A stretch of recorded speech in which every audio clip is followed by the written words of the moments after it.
전격 시사. 안녕하세요. 전종철의 전격시사 진행을 맡은 전종철 기자입니다.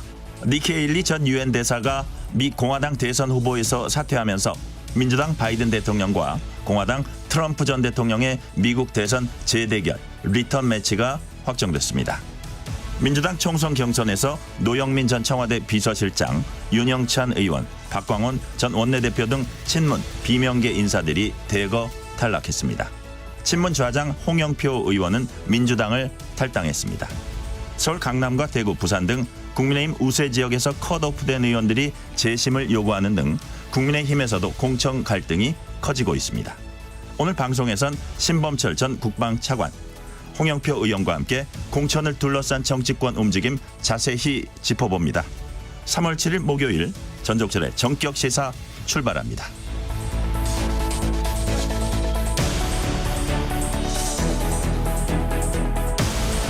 전종철의 전격시사는 유튜브로도 실시간 방송합니다. 문자 참여는 짧은 문자 50원, 긴 문자 100원이 드는 샵9730, 콩 어플은 무료입니다. KBS 1라디오 채널에는 정치, 경제, 사회, 문화 등 다양한 명품 콘텐츠가 있습니다. 구독과 좋아요, 댓글 많이 부탁드립니다.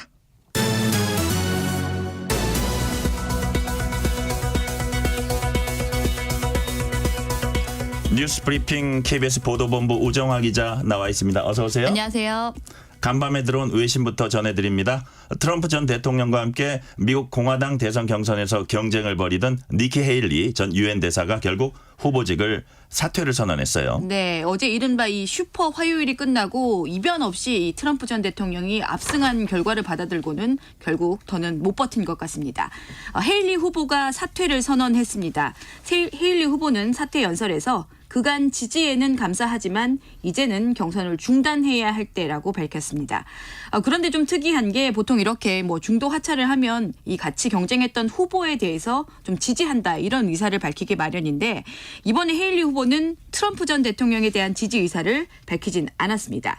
헤일리 후보는 자신이 항상 이 공화당의 후보를 지지를 해왔는데 트럼프 전 대통령이 당의 지지를 얻는 건 트럼프에게 달려있다. 이렇게만 짧게 언급을 했습니다. 네.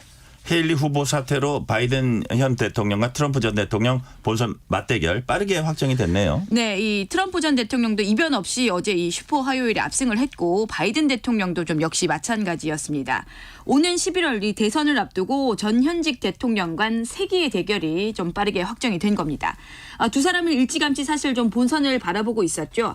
트럼프 전 대통령은 어제 연설 내내 바이든 대통령에 대한 서력 의지를 드러냈고 바이든 대통령은 맞서 싸우겠다 이렇게 응수를 했습니다. 네, 다음은 어젯밤 들어온 민주당 공천 결과입니다. 민주당 4, 5, 6차 경선에서 비명계 후보들이 대거 탈락했다고요. 네, 이번 이 경선의 결과는 한마디로 말씀드리면 친명계 후보들의 압승이었습니다. 이 원내대표까지 했던 박광원 의원을 포함해서 이 강병원, 윤영찬, 김한정, 또 전해숙 의원 등 이른바 이 비명계 현역 의원들이 친명계 후보들에게 패해서 경선에서 좀 대거 탈락을 했습니다. 또 관심을 모았던 친문계 노영민 전 대통령 비서실장도 결국 탈락을 했습니다. 반면에 친명계로 분류되는 김의겸 의원은 비명계인 신영대 의원에게 져서 탈락을 했고요. 서울 강북구 3자 경선에선 비명계 이 박용진 의원과 이 친명계인 정봉주 민주당 교육연수원장이 결선 투표를 치르게 됐습니다. 이번 발표에서 현역 의원은 모두 8명이 탈락을 했습니다. 네, 앞서서 친문 좌장으로 꼽히는 홍영표 의원 결국 탈당을 선언했죠? 네, 그동안 이 공천에서 배제된 게 부당하다 이렇게 주장을 해왔는데 홍 의원이 결국 예상대로 탈당을 선택을 했습니다.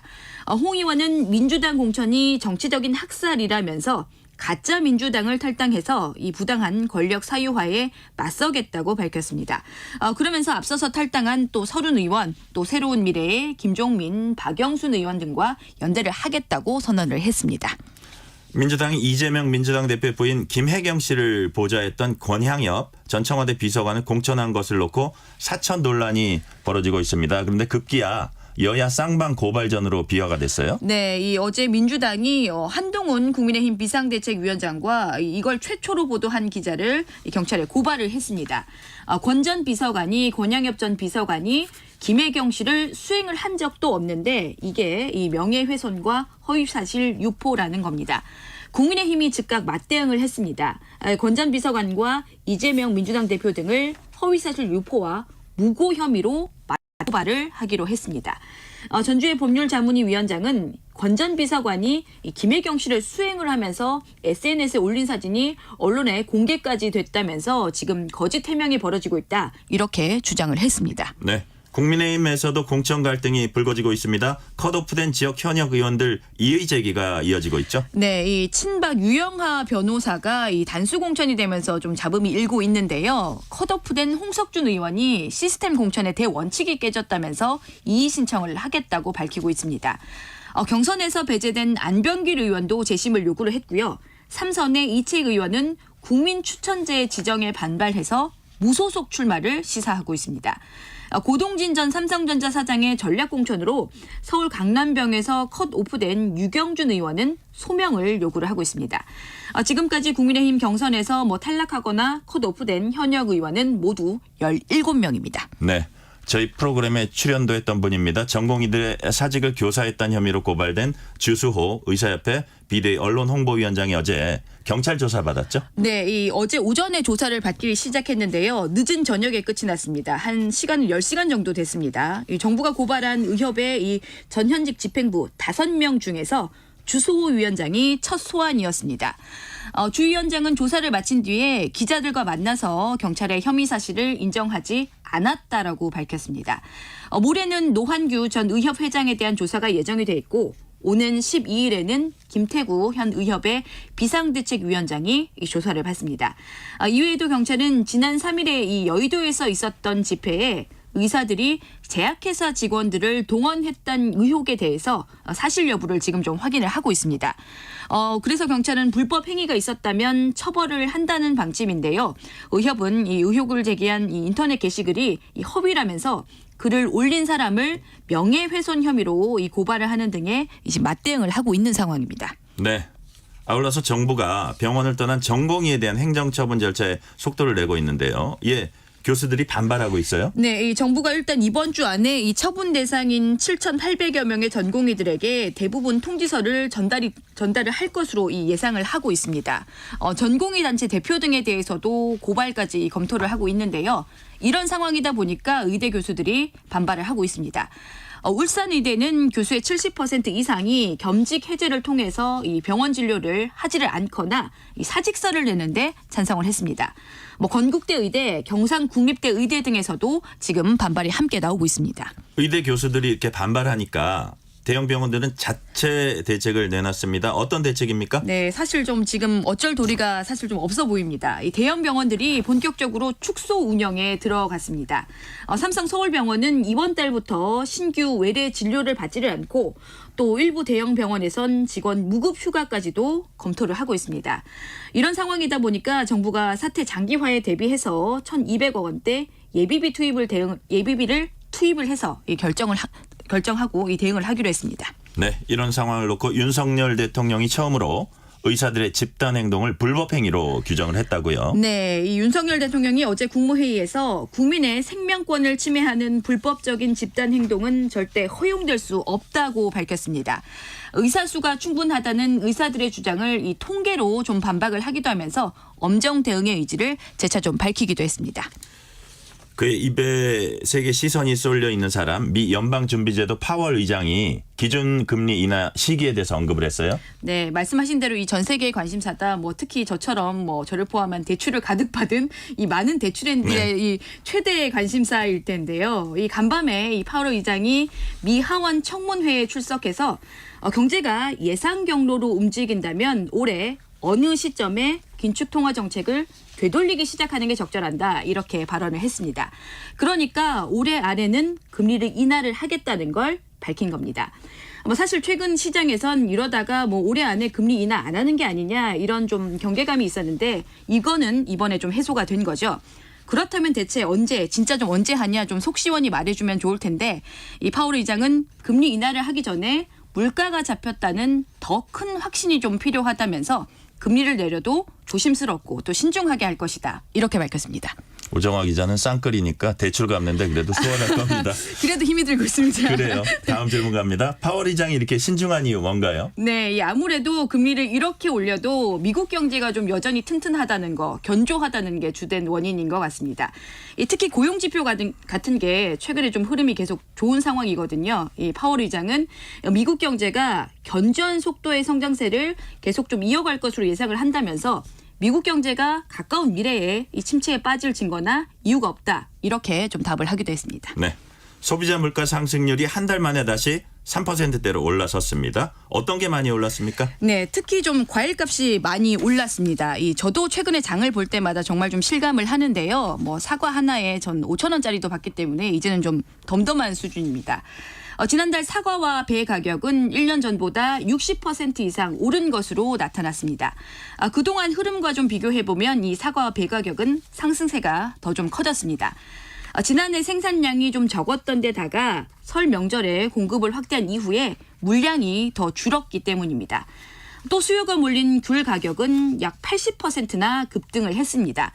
이런 상황이다 보니까 과일 18개 품목의 가격 동향을 보여주는 신선 과실 지수는 1년 전보다 41%나 올라서 이 32년여 만에 가장 높은 이 상승폭을 기록을 하기도 했습니다.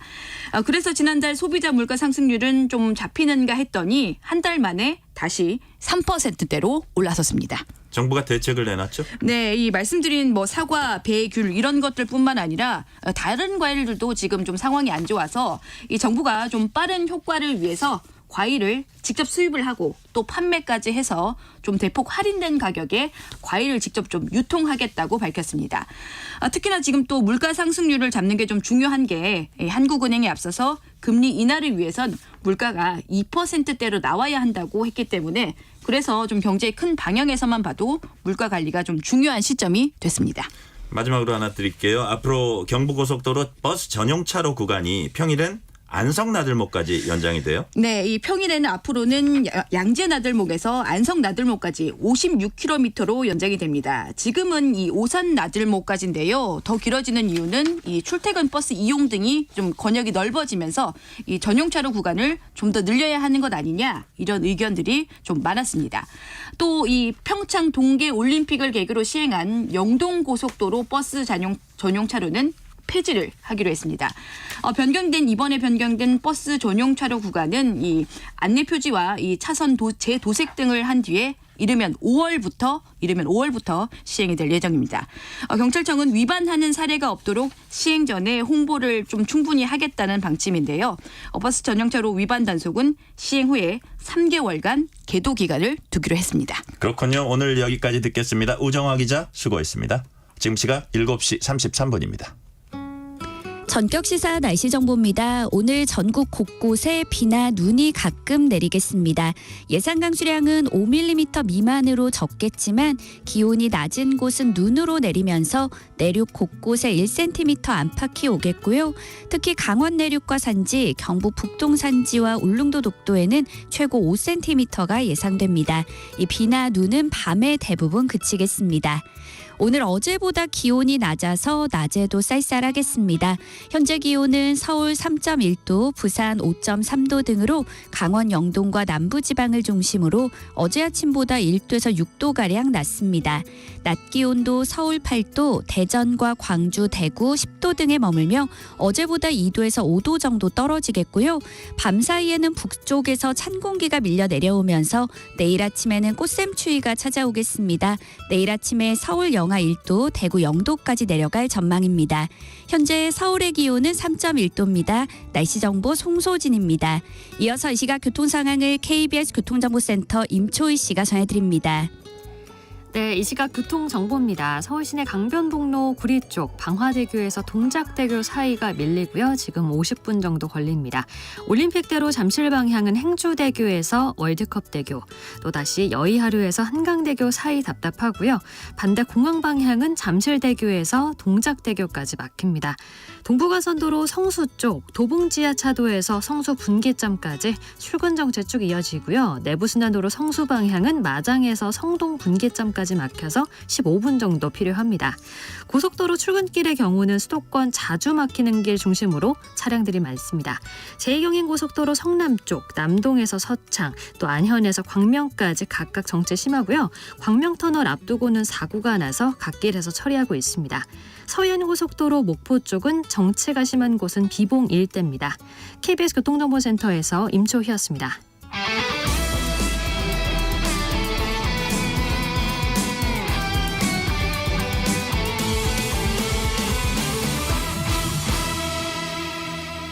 전종철의 전격 시사.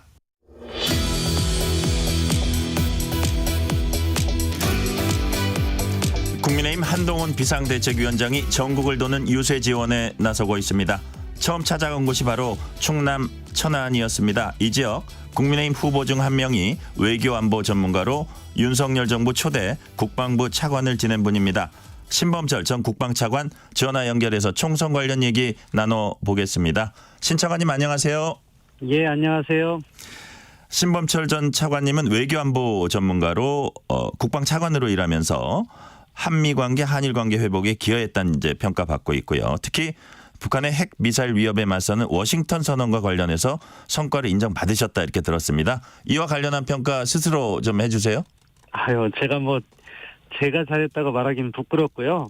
기본적으로 함께 일한 것이고 윤석열 정부에서는 튼튼한 국방, 힘에 의한 평화를 구축하기 위해서 모두가 같이 노력했고 북한의 핵 위협이 고도화되는 만큼 확장 억제를 통한 핵 억제에 중점을 뒀습니다. 그래서 워싱턴 선언과 같이 한미 간의 확장 억제 관련 협력을 보다 긴밀히 하는 노력을 추구해 왔던 거죠. 어느 개인이 아니라 전체 정부 팀이 하나가 돼서 추진한 일이라고 생각해요. 네, 일찌감치 단수공천 받으셨습니다. 경선 없이 단수공천 확정된 이유 뭐라고 보세요? 사실은 되게 단순한 이유인데요. 이걸 가지고 민주당의 이재명 대표도 마치 제가 무슨 특혜를 받은 것처럼 이야기를 하시더라고요. 문제가 있다는 취지로. 제가 다수 공천을 받은 거는요. 천안갑 지역에서 저만 신청을 했어요. 아, 그렇습니까? 그러니까 자연스럽게 단수 공천을 받을 수 있었던 건데 마치 그것을 지난 윤석열 정부에서 일했기 때문에 다른 일과 연계해서 뭔가 받은 것처럼 이야기하는데요. 제가 이 지역에서는 4년 전에 출마를 해서 1328표 차이로 석패를 했고요. 그때 한 1.4%포인트였죠? 네, 그렇습니다. 그리고 네. 4년간 열심히 지역을 다녔어요. 국방 차관을 하는 동안에는 아무래도 제한이 있었지만 휴일 같은 때는 천안에서 지인들을 만나고 하면서 또 저는 조금 일찍 작년 10월에 사표를 내고 지역에 다니면서 열심히 활동을 해서 지역에 계신 동료 정치인들께서 이번에는 신범철이 해야 된다는 그런 생각을 하신 것 같아요. 그래서 경쟁자 없이 저만 신청을 하게 되었고 그래서 자연스럽게 단수공천을 받은 겁니다. 이런 팩트 확인도 안 하고 마치 윤석열 정부에서 일했기 때문에 뭔가 단수공천을 받았다 이런 취지로 주장하시는 거는요. 좀 문제가 있다고 생각해요. 네, 정말 명쾌한 이유네요. 혼자 지원하셨다. 왜냐하면 네. 이제 경쟁력이 있기 때문에 다른 후보가 지원 못했다는 방증이기도 합니다. 지원 못한 게 아니라 이 동료 정치인들께서 양보를 해주셨다. 그렇게 진짜인가요? 이야기하고 싶습니다. 알겠습니다. 한동훈 국민의힘 비상대책위원장이 총선 격전지 순회 첫 행보로 천안갑 지역 방문해서 신 전 차관님 지원 유세했습니다. 한 위원장이 왜 첫 유세지로 천안 지역 선택했다고 보세요? 그만큼 충청권의 선거가 중요하다는 인식을 하고 계신 것 같아요. 한 위원장께서 오셔서 이 충청권은 어떻게 보면 그 국민 민심의 바로미터라는 취지의 말씀을 하셨거든요. 그렇기 때문에 충청권을 이겨야 전국 승리를 할 수 있다. 그런 인식을 하고 계신 것 같아요. 또 천안갑 지역은 어떻게 보면 충청남도의 정치 1번지로 불려왔습니다. 그렇기 때문에 충청권 승리를 견인하는 지역이죠. 그래서 한 위원장께서 방문을 하셨고 어마어마한 인파가 정말 몰렸어요. 그런 분위기를 타면서 지금 국민의힘 지지율이 상승 일로에 있다 이렇게 평가하고 있습니다. 한 위원장이 충청에서 사랑받지 못하면 승리하지 못할 것이다 한 것도 지금 말씀하신 그런 맥락이겠네요. 예, 바로 그렇습니다. 이 충청권의 그 투표 결과는 충청권에 국한되는 것이 아니라 수도권 전반에 확산되는 것 같아요. 그렇기 때문에 중요하다고 생각해요. 네, 한동훈 위원장 일거수일투족이 화제입니다. 이번엔 안경이 벗겨진 게 화제가 됐어요.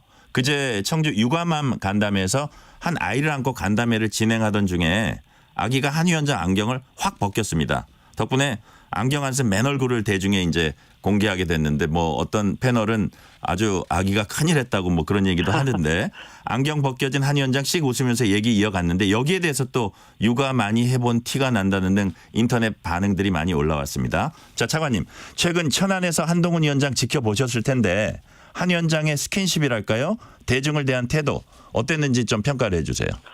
제가 사실 그 한 위원장님은 정부에 있을 때 차관과 장관으로서 여러 차례 만나봤거든요. 그때는 업무 위주로 해서 그런지 약간 차갑다는 인식을 받았어요. 솔직히 네. 말씀드리면. 그런데 이번에 천안에 내려와서 활동하시는 모습을 보니까요. 아, 정말 따뜻하고 사람이 여유가 있더라고요. 그러니까 천안 일정 중에 백석대학교에서 학생들과 간담회가 있었거든요. 네네. 그런데 간담회가 끝나고 사실 시간이 지연됐는데도 학생들 요구 하나하나를 들어주면서 다 셀카를 찍더라고요. 저기 실무진에서는 시간이 부족하니까 빨리 이동해야 된다. 그런 실무진은 취지로 애가 타죠. 그렇죠. 애가 타는데도 그런 거에 개의치 않고 정말 위원장과 사진을 찍기를 원하는 대학생 모두의 그런 소원을 들어주더라고요. 그런 모습을 보고 이분이 이런 정치적인 DNA가 있었구나. 그 이전에 좀 따뜻한 모습이 느껴져서 참 좋았습니다. 어린이하고 대화 중에 이런 보도도 있더라고요. 어린이하고 대화 중에 저는 대통령이 되고 싶어요. 어린이가 그러니까 나는 별 생각 없는데 네가 해라 뭐 이런 얘기도 했다고 하네요. 다음 질문 예. 넘어갈게요. 충남 천안은 충청 지역 중 민주당세가 강한 지역으로 꼽힙니다. 국민의힘 지난 총선에서 천안 가불병 3곳 모두 민주당에 내줬습니다. 여당 입장에서 이제 험지라고 할 수 있는데 분위기 변화가 좀 읽힙니까? 네, 저는 분위기 변화 읽힌다고 생각합니다. 왜냐하면은 현장에서 주민들을 계속해서 만나고 있잖아요. 말씀하신 대로 이 천안 갑 지역만 해도요. 2000년 이후에 7번의 선거가 있었는데 국회의원 선거가 네. 6번이 민주당이 된 험지라고 할 수 있으면 험지인 거죠.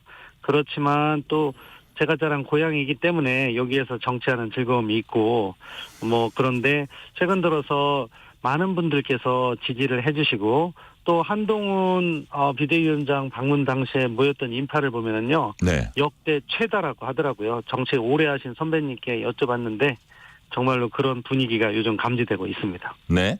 상대 후보는 친 이재명계 7인의 인사 중 한 명인 문진석 민주당 의원입니다. 리턴 매치 벌이게 됐는데 전투에 나서는 소감 한번 말씀해 주세요. 소감이랄 것은요. 사실은 전 그래요. 정치인은 자기의 포부와 역량을 바탕으로 지역 주민에게 선택을 받아야 된다고 생각해요. 그렇기 때문에 7인이다. 누구의 측근이다. 이런 이야기는 좋은 이야기가 아닌 것 같아요. 요즘 보니까 그 상대 문인석 의원도 이재명 대표하고의 관계를 그렇게 강조하는 것 같지는 않더라고요. 아무튼 저는 지역 발전과 대한민국의 미래에 대한 제 소신 그것을 바탕으로 우리 천안 주민들께 잘 설명드리고 거기에서 기반해서 승리를 하도록 그렇게 하겠습니다. 지금 말씀은 윤석열 정부 국방차관 신범철 그다음에 친 이재명계 인사 문진석 이거보다는 신범철 대 문진석 대 신범철 누가 지역 일꾼이냐 그런 식으로 제가 해석이 되는데요. 네, 그렇습니다.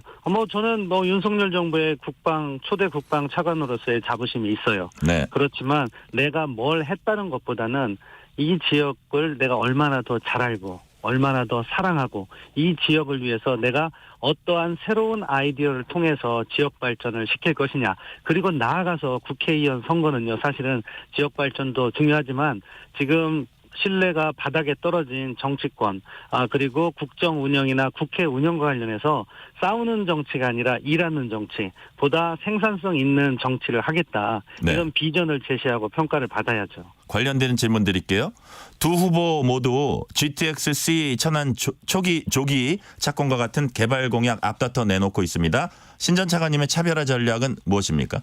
저는 실현 가능한 공약만을 제시할 겁니다.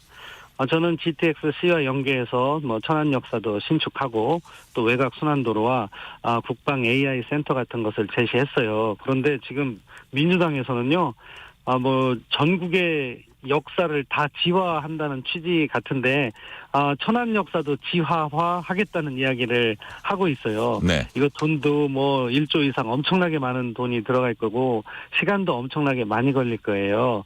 그렇게 무모한 공약보다는 진짜 지금 지역에서 필요한 공약을 제시하고 그거를 꼭 실천하겠다. 그리고 만약에 내가 이것을 실천하지 못했다면 다음 총선에 출마하지 않겠다는 책임 정치도 구현하겠다.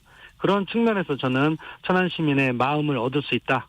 자신합니다. 그렇게 약속하고 다니십니까 요즘? 예, 그렇습니다. 예. 저는 우리 정치가 문제가 되고 있는 것이 책임 정치를 구현하지 못했기 때문이라고 봐요. 4년 전에 공약 어떻게 했다 제대로 된 설명 없이 이번에 또 뭘 잘하겠다 이렇게 얘기하는 것은 책임지지 않는 정치라고 생각합니다. 네. 신전 차관께서 출마한 천안에는 독립기념관이 있죠? 네, 그렇습니다. 지난해 육사에 설치는 홍범도 장군 흉상 이전에 대한 논란이 일면서 그러면 독립기념관으로 이전하면 어떠냐 이런 얘기가 나왔었는데 흉상 이전에 대해서 어떻게 생각하십니까? 저는 역사 문제는 이렇게 생각해요. 그러니까 특히 일제강점기와 같은 어려운 시기에는요. 삶에 공과 과가 있을 수밖에 없어요. 그래서 이런 걸 가지고 싸우기보다는요. 공, 7, 과, 3이라고 넓게 포용하는 정책이 바람직하다고 생각합니다.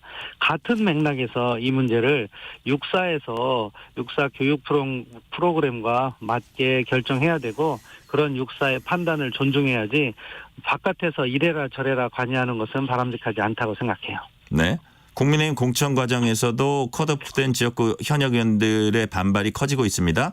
대구 달서갑에 박근혜 전 대통령 최측근인 유영하 변호사가 단수 공천되면서 컷오프된 이 지역 현역 홍석준 의원이 공정한 시스템 공천 대원칙이 깨졌다면서 이제 당에 이의를 제기했습니다. 대구 달서갑 공천 어떻게 평가하세요? 솔직히 지역구 돌아다니다 보면요. 네. 다른 지역에 누가 공천 받았는지 관심이 적어요. 그러시군요. 그런데 이 사안 자체를 볼 때 공천관리위원장께서는 유영하 변호사가 경쟁력을 갖췄다 평가하신 거고 승리하는 공천의 일환이라고 설명을 하셨는데 아무튼 현역 의원께서 컷오프가 된 분은 아쉬움과 안타까움을 넘어서는 분노가 있으시겠죠. 이런 부분을 잘 마무리하는 것도 당의 능력이라고 생각합니다.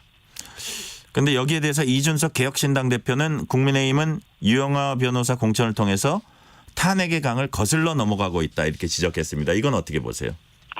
유영하 변호사가 박근혜 대통령의 측근이라는 점은 잘 알려진 사실이죠. 그런데 정치적인 연좌제인가요? 누구 측근이라고 해서 공천하면 안 된다는 원칙은 없다고 보고요. 이준석 개혁신당 대표께서도 과거에는 박근혜 키즈라고 불리던 시절이 있잖아요. 네. 그렇기 때문에 사실 이렇게 남을 누구와 연계해서 비난하는 것은 옳지 않다고 봅니다. 저도요. 박근혜 정부 시절에 외교부에서 정책기획관을 했습니다. 저는 그 부분에 있어서 자부심을 갖고 있고 물론 박근혜 대통령의 정치에 대해서 공과 가가 있다고 생각하고 있지만 저는 그래도 그때 함께 일했던 그러한 것 때문에 박근혜 대통령을 비난하는 데 앞장서지 않습니다. 저는 정치하는 사람은 적어도 그런 정도의 양심과 수양은 갖추고 있어야 된다고 생각해요. 또 의리도 있어야 된다 생각하세요?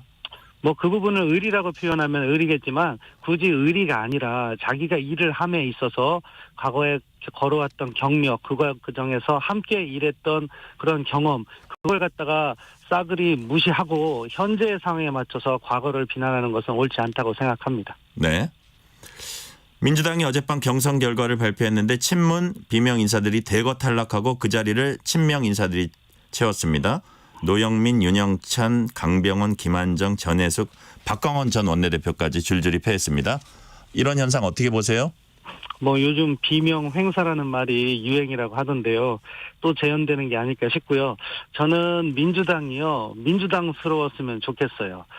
저는 보수 정치인이고 과거에 제가 정치를 하지 않았더라도 일반 국민으로서 정치를 바라보면 어떻게 보면 보수 정당 국민의힘 같은 경우에는 국가를 성장시키고 이런 데 장점이 있고 민주당 같은 경우에는 절차적 민주성이라든가 정의 이런 개념이 더 뛰어나지 않았나 그런 그런 생각을 해왔어요.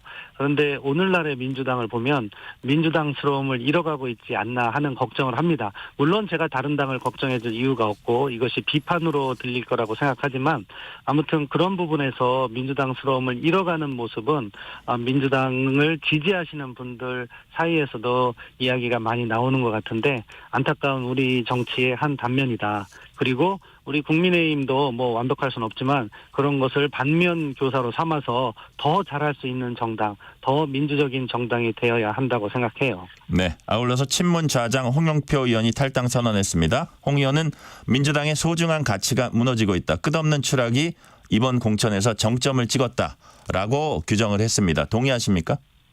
예, 뭐 제가 당이 다르기 때문에 이것을 동의하는 것이 마치 민주당에 대한 비난으로 비춰질까 봐 좀 말씀드리기가 쉽진 않은데요. 네. 그런 부분이 제가 방금 전에 지적했던 그런 목소리가 아닐까 싶습니다. 네.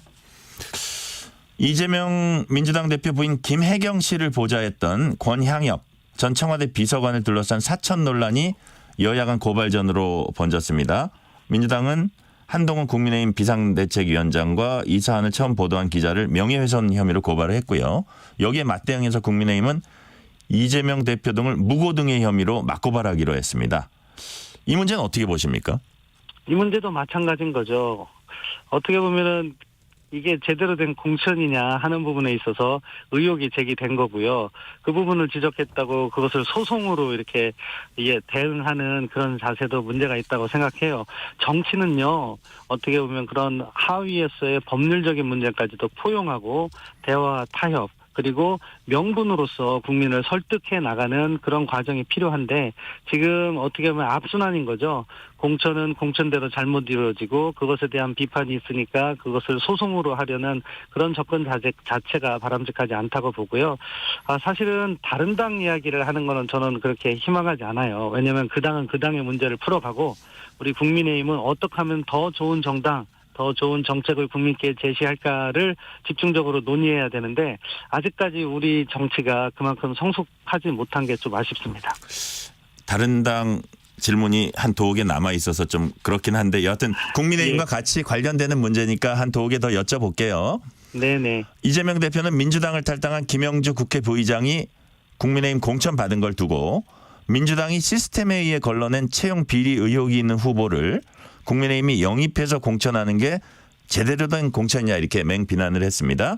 국민의힘이 김영주 의원 영입한 거 그리고 이에 대한 민주당의 비판 이건 어떻게 보세요? 저는 그러니까 민주당 스스로 밝힌 거. 민주당이 시스템에 의해서 걸러낸 채용 비리 의혹이 있는 후보 제대로 시스템에 의해서 걸러낸 걸까요? 많은 국민들은요, 김영주 의원이 억울하다고 생각하시는 것 같고 그런 부분에 있어서 국민의힘이 그분과 정치를 함께할 수 있는 공감대 부분이 형성된 것 같아요. 이분이 정말 문제가 있고 억울하지 않다면은 국민의힘이 이분께 함께하자는 제안을 할 이유도 없습니다. 네. 그렇기 때문에 그 전제가 잘못됐다고 생각합니다. 지금 시간이 1분 미만 남았습니다. 끝으로 이번 총선에서 충청권 성적표 어떻게 예상하고 계십니까? 저는 국민의힘이 점점 더 힘을 얻어가고 있다고 생각합니다. 그래서 몇 석이다, 어떻게 이긴다 이런 건 의미가 없다고 생각하고요. 정말로 저희가 더 혁신하는 모습, 국민께 다가가는 모습을 보이면 충청권에서 아주 좋은 성적을 얻지 않을까 개인적으로 희망하고 저도 그 길을 위해서 열심히 가도록 하겠습니다. 충청권이 전국으로 확산될 수도 있다고 보시는 거죠? 네, 그렇습니다. 충청권은요, 전국 민심의 바로미터다. 그리고 그 출발점이 천안갑이기 때문에요. 이 지역에서 더 열심히 뛰도록 하겠습니다. 여기까지 듣겠습니다. 신범철 전 국방부 차관이었습니다. 전적철의 전격시사 1부 순서 여기서 마치고 2부가 이어집니다.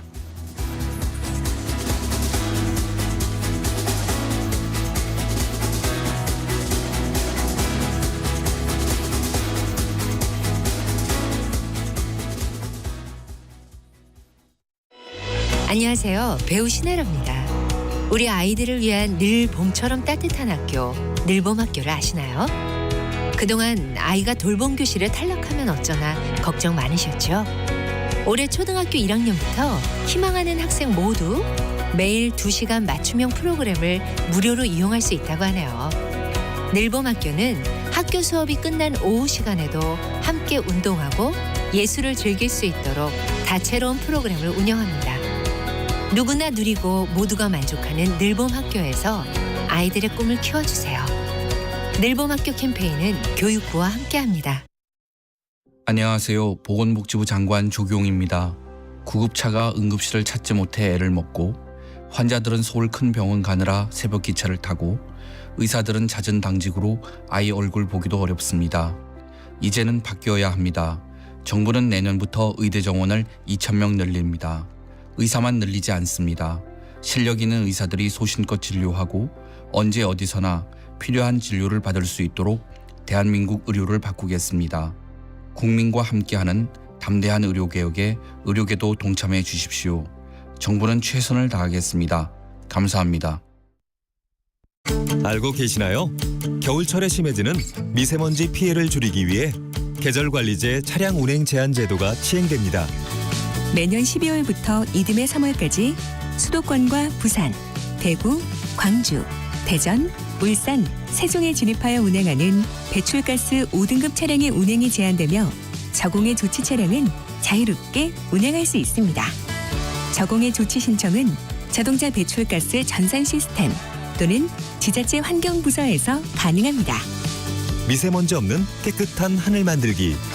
이 캠페인은 환경부와 한국환경공단이 함께합니다.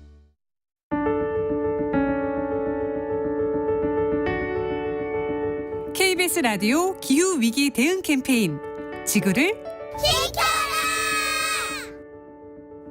네, 저는 소비자 기후행동 서울 대표로 활동하고 있는 이수진입니다. 저는 지금 기후위기를 개인적으로 느끼고 있는데 이걸 어떻게 저 스스로 실천활동이라고 하기 좀 너무 거창하고 이렇게 가면 너무 위험할 것 같다는 위기의식을 갖고 있다가 저 혼자는 안 되니까 연대의 힘을 좀 갖고 같이 뭔가 이 위기를 극복할 수 있지 않을까 하는 마음으로 소기행에서 활동하게 되었습니다. 저희가 할 수 있는 좀 이렇게 쉬운 것부터 약간 난이도가 있는 것까지 활동을 하고 있습니다. 그중에 플로깅이라고 있어요. 플로깅은 이제 내가 걸으면서 플라스틱을 줍거나 휴지를 주어서 환경을 지키는 일인데요. 어떤 분이 이것을 이렇게 활동하는 사진을 올렸는데 그 다음에 나도 할 수 있구나라고 생각해서 너도 나도 이 활동에 참여하고 있는 상황이에요. 그리고 이것을 인증하면서 굉장히 재미를 느끼고 있으신 것 같더라고요. 그래서 예전에 플로깅 그러면 어느 주체나 단체가 이거를 주최해서 이렇게 행사로 진행했다면 이제는 이게 정말 누구나 걸으면서 내가 어차피 걷기 하는데 이때 이런 거 하면 좋잖아 라고 하고 일상적으로 바뀌는 것 같아요. 너무 재밌는 현상이었어요. 보상이 주어지지 않더라도 시민 모두가 자발적으로 기후행동의 주체가 되어 활동할 수 있기를 희망합니다. 뜨거워지고 있는 지구. 지금 우리의 문제입니다. KBS 라디오 기후위기 대응 캠페인 지구를 지켜라 였습니다.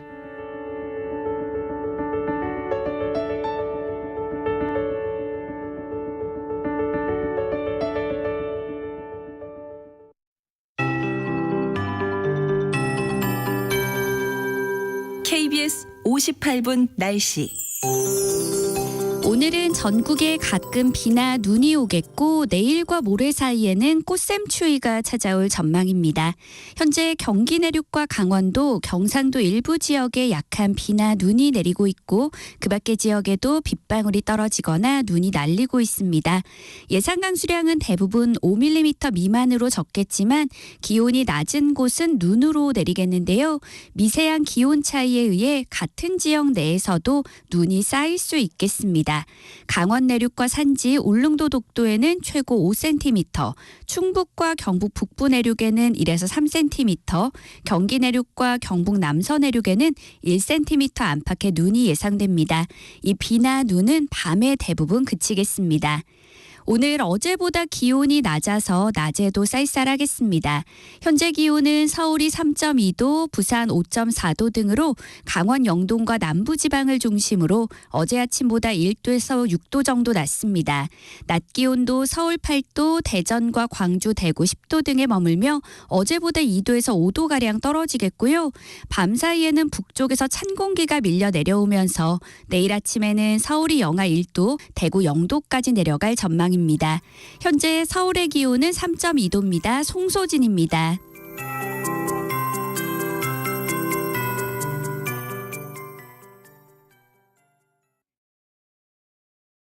정성을 다하는 국민의 방송 KBS가 8시를 알려드립니다. AM 711kHz, FM 97.3MHz, KBS 1라디오입니다. HLKA.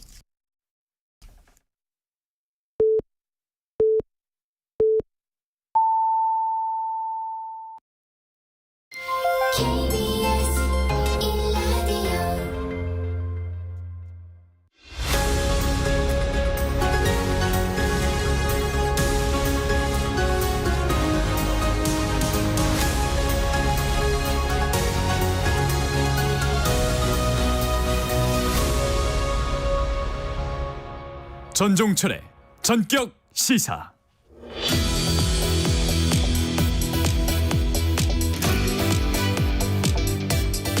민주당이 어젯밤에 추가 경선 결과를 발표했습니다. 예상은 빗나가지 않았습니다. 앞서서 친문자장 홍영표 의원은 탈당을 선언했습니다. 하실 말씀 많을 것 같습니다. 홍영표 의원 모시고 자세한 얘기 나눠보겠습니다. 의원님 어서 오세요. 네, 반갑습니다. 의원님 정말 오랜만에 뵙습니다. 제가 마지막으로 뵌 게 언젠지 아세요? 알죠. 2018년 8월 초에 워싱턴에서 7월, 봤죠. 7월이었던 7월이었던 것 같아요. 여름이었어요. 그때 제가 민주당 원내대표였고 야당 원내대표들 4명, 그러니까 5명이 그때 뭐 워싱턴을 노회찬, 김성태, 박지원 뭐 이랬던 것 같아요. 저는 아니고 김관영, 김관영, 네, 맞아. 장병완 이렇게 갔었고 그때 남북관계, 남북대화 이걸 우리가 미국 의회에서도 좀 지원해 달라 이런 의원 외교 차원으로 갔었습니다. 그때 뵀죠. 네. 그래서 노회찬 의원님이 그 이후에 좀 안타까운 일이 있었고 참 가슴 아팠어요. 네. 세월이 많이 흘렀네요. 그때 오셨을 때 제가 들은 얘기인데요. 홍영표, 김성태, 노회찬 이거 퀴즈입니다.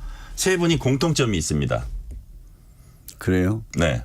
뭐 아무튼 노동운동. 그건 확실히 맞고 네. 면허증 관련해서 공통점. 용접공.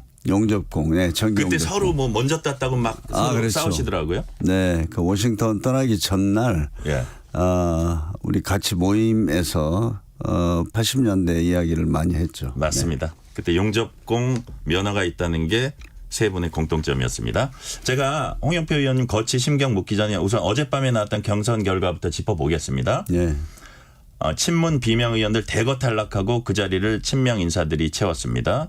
노영민 전 실장, 박광원 원내대표, 삼선의 전해숙 의원, 그리고 하위 10% 통보받은 윤영찬, 김한정, 그다음에 강원도에서 왜 서울 은평으로 왔냐 논란이 있었던 김우영 강원도당위원장이 강병원 현역 의원 꺾었고요. 예상하셨던 일입니까? 아니요, 어제 저녁에 저 정말 좀 충격을 받았습니다. 그래도 이분들은 이길 수 있지 않을까 이랬거든요. 네. 서울 은평 같은 경우에는 강원도의 현 도당위원장이 현역 강병원 의원한테 이렇게 뭐 수박이다 이러면서 공격하면서 왔기 때문에 그래도 뭐 은평의 민주당원들이나 이런 분들이 좀 강병원 의원을 일도 잘했잖아요. 그래서 선택하지 않을까 이랬는데 너무 충격을 받았고 이게 지금 민주당의 현실이구나 이걸 다시 한번 느꼈습니다. 이 강성 지지자들을 동원한 이런 선동 정치 이게 지금 민주당을 아주 점령하고 있다. 이걸 다시 한번 느꼈고 또 하나는 이제 이재명 대표가 사당화를 위해서 이번 총선을 앞두고 치밀하게 준비했던 의원들을 그 하위 평가에 선출직 평가에서 하위 그룹에 넣고 그것이 아주 작동한 것 같습니다. 네. 네. 친명으로 분류되는 분 중에는 이제 김의겸 의원, 조상호 변호사 이런 분은 경선 탈락했어요. 박영진 의원과 정봉주 전 의원은 결선을 치르기로 했습니다. 이제 결선에서도 가감산 예컨대 하위 10% 적용된다고 그렇죠. 하네요. 지금 박영진 의원 같은 경우에는 본인이 득표한 데서 30%를 이렇게 감점하게 돼 있거든요. 네. 감산하도록. 어제 뭐 노영민 전 대통령 비서실장을 비롯해서 박광온 전 원내대표 저는 이런 분들이 이번에 경선에서 패배하는 걸 보고 참 이제 민주당은 이재명 대표가 계획했던 대로 그 사당화의 완성 그 단계에 와 있다 이렇게 생각합니다. 이번에 낙천한 의원들 중에는 탈당할 것 같은 사람들이 좀 적다 이런 얘기가 나와요. 그렇다면 공천 내용도 수그러들까요? 일단 뭐 경선에 응한 의원들 같은 경우 뭐 지금 일단은 뭐 이번 선거에는 출마하지 못하지 않습니까? 물론 다른 선거구로 출마는 할 수 있지만 그건 뭐 그렇게 가능성이 높지 않다고 보고요. 아마 이제 되게 뭐 큰 이런 공천의 문제는 뭐 끝났지만 아마 이 후유증은 계속 남을 겁니다. 네. 아마 국민들이 보기에 민주당이 저런 후보들을 냈어? 이런 그러니까 이번 보면 결국은 민주당이 계속해서 어떤 강성 지지층만 가지고 선거를 하겠다. 이런 전략이 지금 지속되고 있거든요. 그래서 사실은 이제 그 국민의힘을 보면 윤석열 대통령이 0.73% 차이로 이긴 거 아닙니까? 그러다 보니까 이 지지 계층을 좀 더 확대해야 되겠다.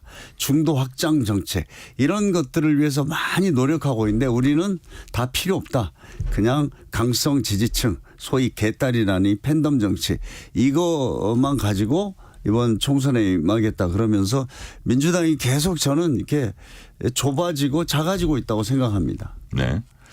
어쨌든 당 갈등이나 내용 요게 이제 좀 잦아드는 데는 임종석 전 비서실장 당 잔류가 터닝 포인트는 되긴 된 것 같아요.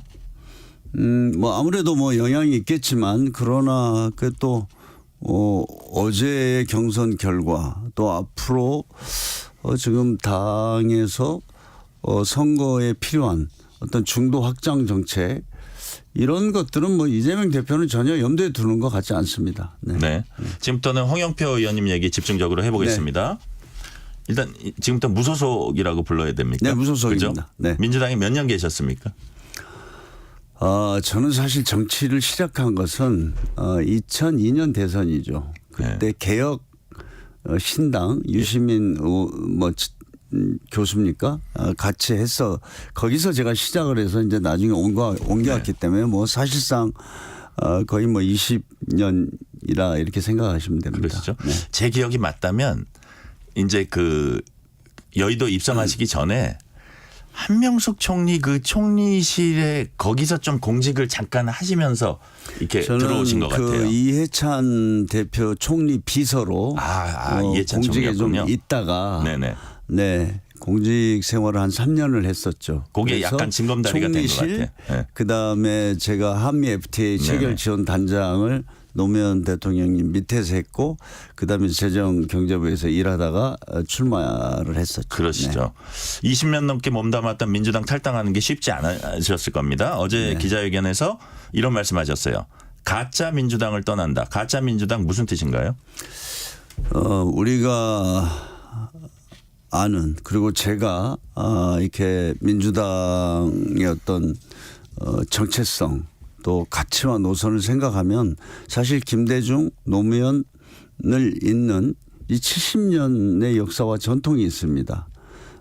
그것은 끊임없이 예를 들어서 당내 민주주의 이런 것도 계속 발전시켜 왔거든요. 그리고 또 김대중 대통령이 정신이라 하면 어떤 화해와 포용의 정치 그리고 노무현 대통령은 자기 이성의 정치 지금 이런 것들이 민주당에서는 저는 사라졌다고 봅니다.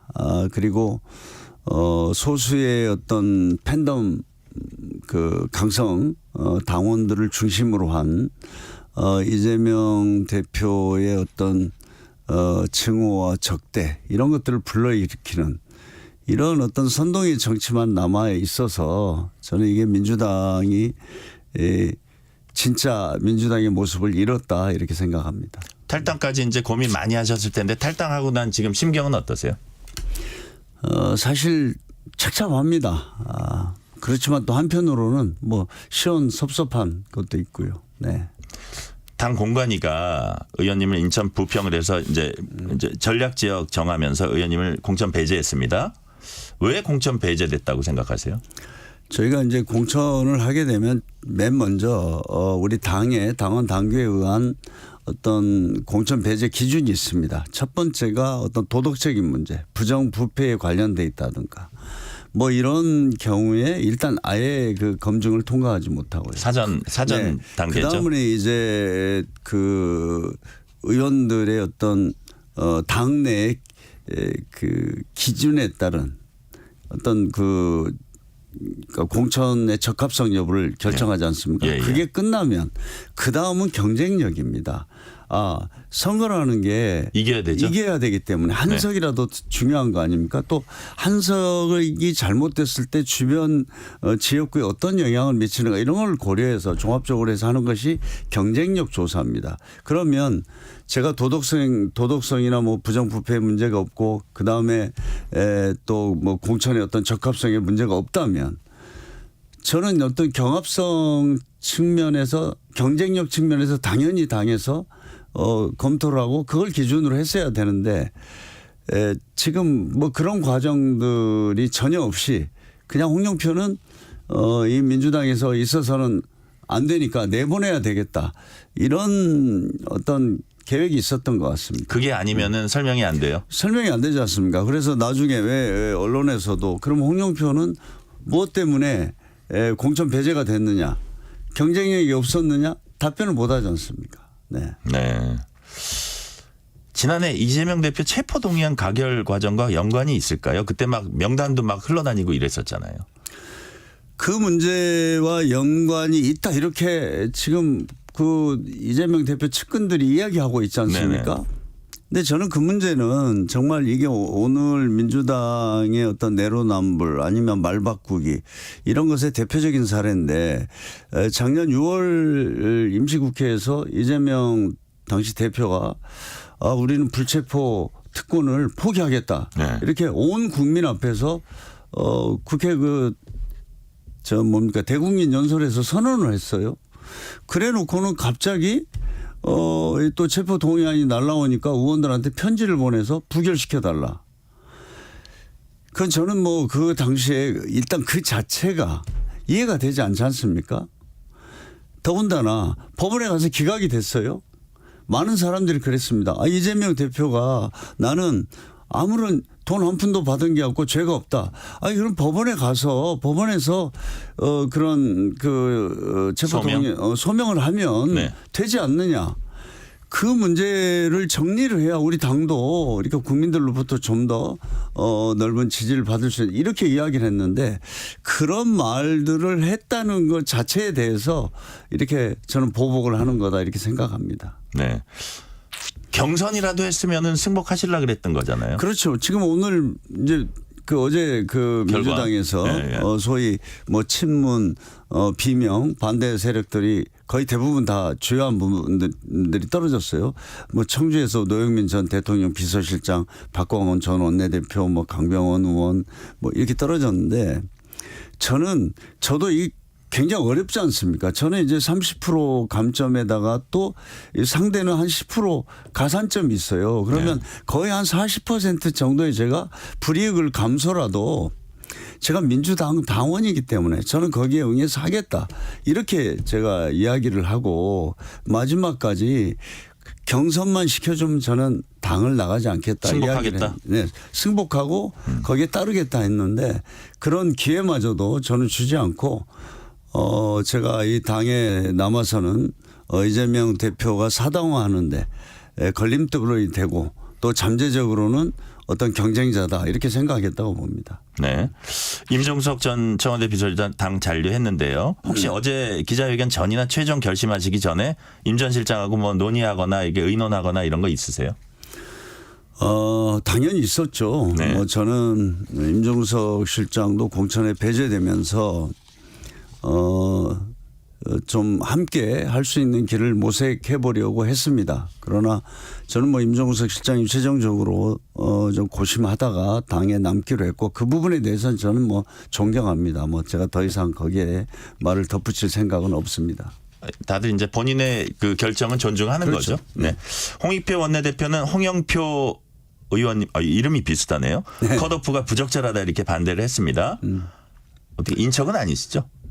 사실상 네. 뭐 우리 홍 씨는 이 표자 학렬이 있고 그렇군요. 크게 보면 큰 패밀리로 보면 그렇죠. 아니 네. 그래서 뭐 가까운 집안이다 이렇게 생각하시면 됩니다. 근데 이번에 그래도 홍익표 원내대표가 공천하는 과정에서 정말 불공정하고 불합리한 문제를 지적을 했고 저 문제도 최소한 경선은 좀 해야 된다. 이 네. 이야기를 여러 번 또 여러 그 회의 단위에서 논의한 것으로 제가 들었습니다. 탈당 즈음에서 뭐 좀 전화 오셨나요? 고맙게 생각합니다.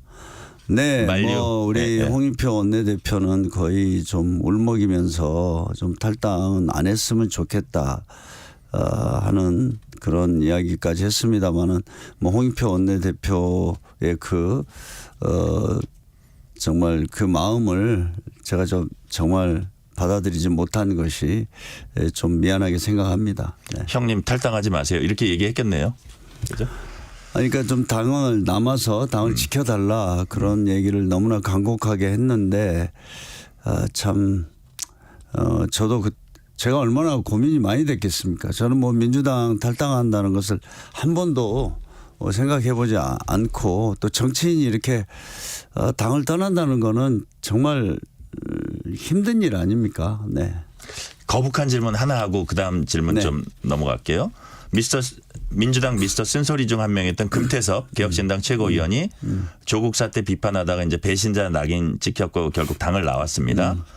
금 최고위원이 이런 지적을 했어요. 친문도 권력 쥐고 있을 때 이재명 대표와 똑같은 일 벌이지 않았나. 이른바 이제 비주를 찍어내기 뭐 이런 걸 얘기한 것 같은데 그 부분은 어떻게 생각하세요? 그 부분은 전혀 사실관계가 틀리지 않습니까? 당시 조금밖에 기억하실 거세요. 하실 거예요. 네네. 2020년에 네네. 조홍천, 금태섭, 박용진, 김혜영 4명이었거든요. 네. 4명 다 공천을 받았거나 경선을 했습니다. 그래서 오히려 당시에 금태섭 의원 같은 경우에는 뭐 지금 김남국 의원이 경선하려는 거를 김남국 의원이 이게 세니까 다른 데로 보내고 다른 의원을 경선을 시켰어요. 그러면 아마 현역이 이길 거다 했는데 이제 금태섭 의원이 거기서 패배한 거죠. 그 당시에 기억하실 거예요. 조금밖에 해서 조금밖에. 단 한 명도 20대 국회에서 금태섭 의원만 경선에서 떨어졌고 나머지는 다 경선의 기회가 주어졌거나 또 공천을 받았고 그래서 조홍천, 박용진 의원은 당선이 됐지 않습니까? 네. 네. 자, 다시 이제 의원님 네. 질문으로 넘어와서 이제 부평의뢰 출마하시는 거죠? 네, 이번에 출마하겠습니다. 네. 오랫동안 이제 다져놓은 탄탄한 지지 기반이 있을 겁니다. 그렇지만 이제 무소속이라는 핸디캡 안고 싸워야 합니다. 이번 싸움은 어떻게 전망하세요? 저는 제가 이길 수 있다고 보고 있습니다. 그 이유는 이번에 우리 지역에서는 홍영표의 어떤 공천 이거 사실 그 단계는 지역 주민들이나 이 바쁜 분들이 별로 신경 안 쓰지 않습니까? 그리고 이번에 당연히 그냥 홍영표 의원이 다시 공천 받는 거 아니야? 뭐 지역에서는 그랬죠. 그리고 이번에 5선 되면 뭐 국회의장이나 당대표 하겠다 이렇게 생각했는데 제가 이제 공천 배제까지 되니까 지역의 주민들께서는 지금 민주당의 어떤 공천의 문제점 그 대표적인 사례를 홍영표. 네. 야, 저건 너무 부당하고 억울하지 않냐. 이게 말이 되냐? 네. 뭐 이런 어떤 뭐 동정론 겸 또 어떤 민주당에 대한 그런 비판의 목소리가 굉장히 높아졌습니다. 네. 그 과정에서 뭐 상당히 선거 운동이 된 것 같습니다. 이미요? 그렇게 되고 또 네. 하나는 지금 이제 국힘에서는 이제 이번에 지역의 연고가 사실상 없는 한 8년 전인가요? 한번 출마했다가 그 뒤로 지역에서 전혀 이제 활동을 하지 않은 분이 이번에 공천을 받았고 또 민주당은 이번에 이제 두 분이 경선을 하는데 두 분 다 지역에 어떠한 기반도 없습니다. 뭐 이 지역에 온 지도 뭐 많으면 2달? 어떤 분은 지금 이번에 그냥 경선에 이번에 이제 참여하는 뭐 그런 거기 때문에 제가 그런 데서 조금은 나을 것 같고 제가 이제 당을 떠났다는 그런 이제 약점이 있지만 아마 나중에 가면 지역에서는 어떤 인물론 또 인물의 경쟁력 이런 것들로 지역 주민들께서 평가해 주시지 않을까 이렇게 생각합니다. 당선되면 당으로 돌아갑니까?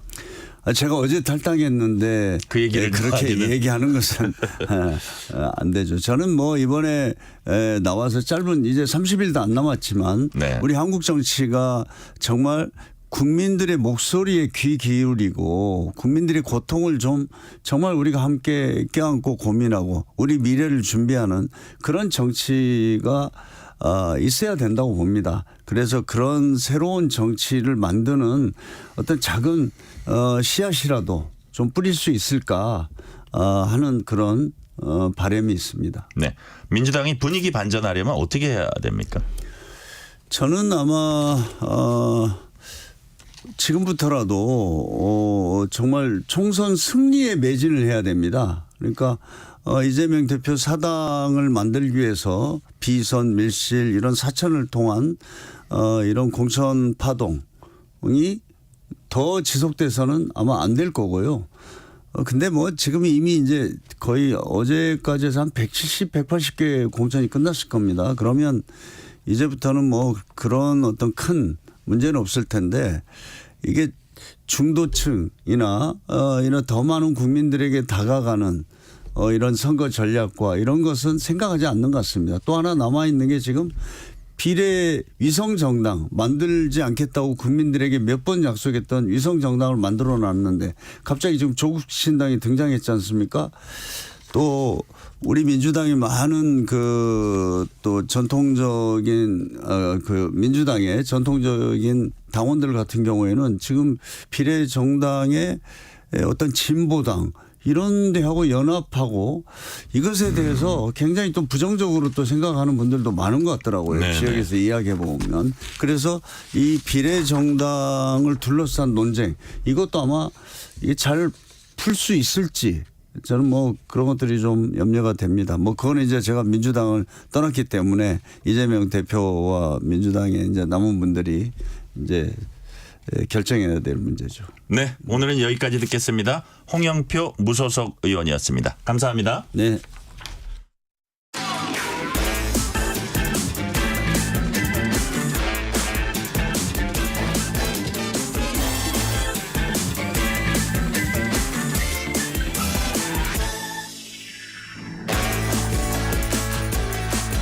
오늘은 한국경제신문 최영창 기자와 늘봄학교 관련 얘기부터 나눠보겠습니다. 최 기자 어서 오세요. 네, 안녕하세요.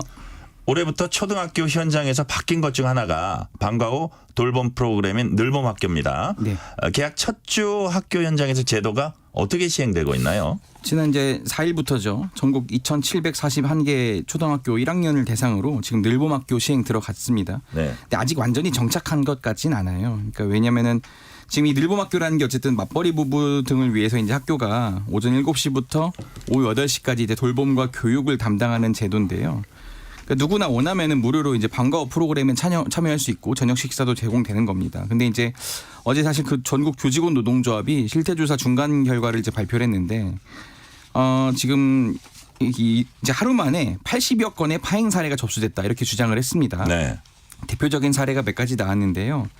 인천의 한 초등학교에서는 학교 관리자가 교사들에게 늘봄 프로그램 강사로 투입될 것을 강요했다 뭐 이렇게 얘기도 했고 전남에서는 늘봄 강사가 채용되지 않아서 교사가 지금 늘봄 프로그램 운영에 대체 투입되고 있다 뭐 이런 사례가 지금 나타나고 있습니다. 교사들에게는 이게 또 다른 부담이 되겠네요. 원칙대로라면 늘봄학교 전담 인력이 별도로 있어야 되잖아요. 그렇죠.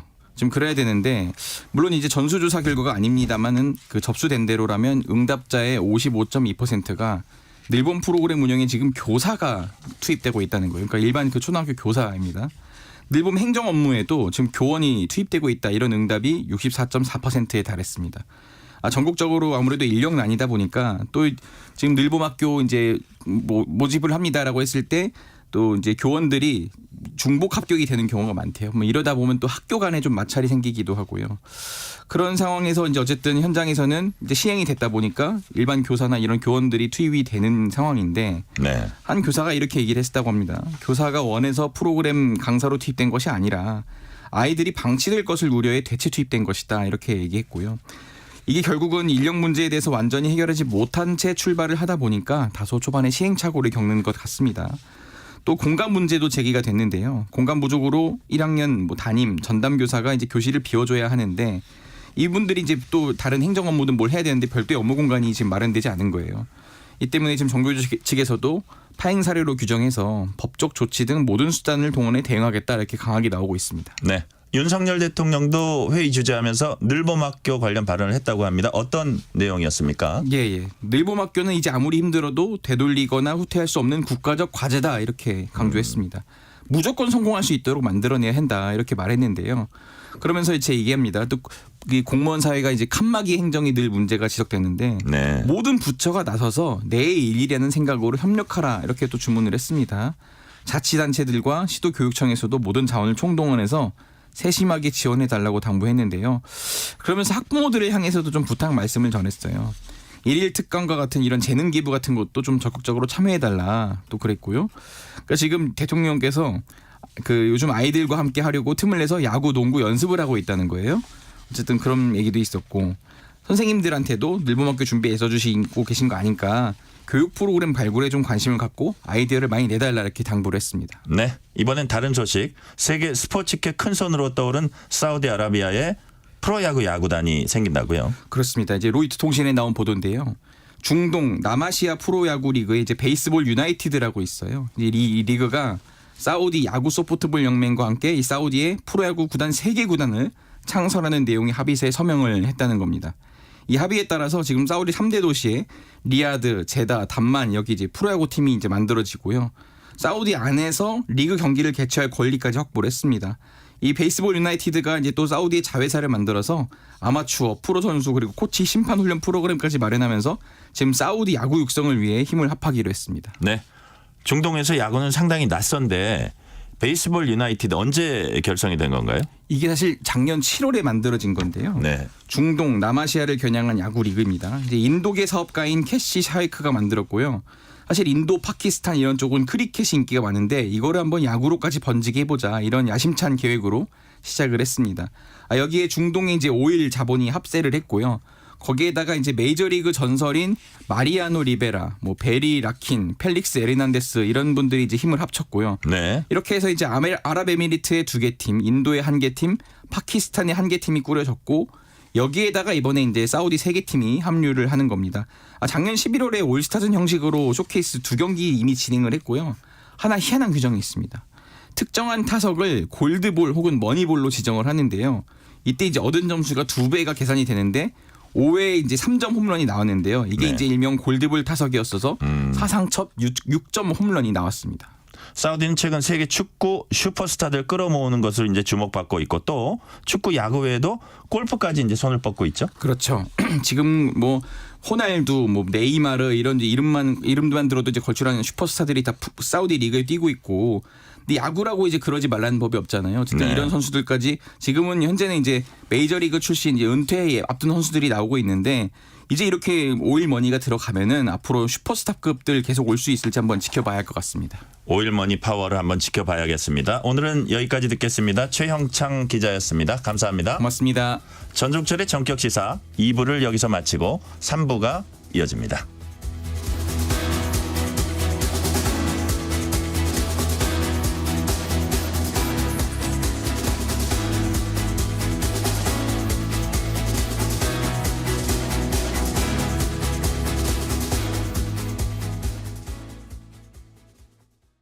잠시 후 8시 반부터 일부 지역국에서는 해당 지역 방송을 보내드립니다. 워렌 버핏은 가치 투자, 필립 피셔는 성장주 투자, 피터 린치는 장기 투자, 그리고 성기영은 경제쇼. 방법은 달라도 목표는 하나. 여러분을 성공의 길로 안내합니다. 평일 오후 4시 5분 성기영의 경제쇼.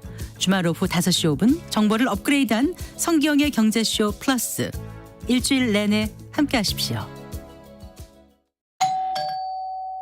편지 왔습니다.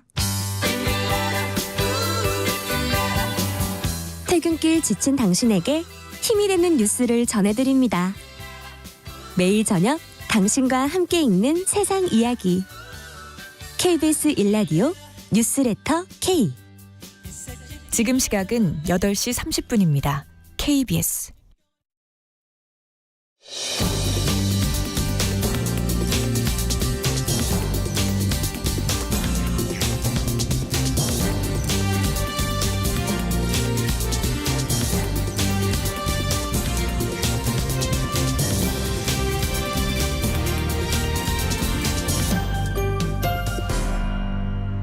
전종철의 전격 시사.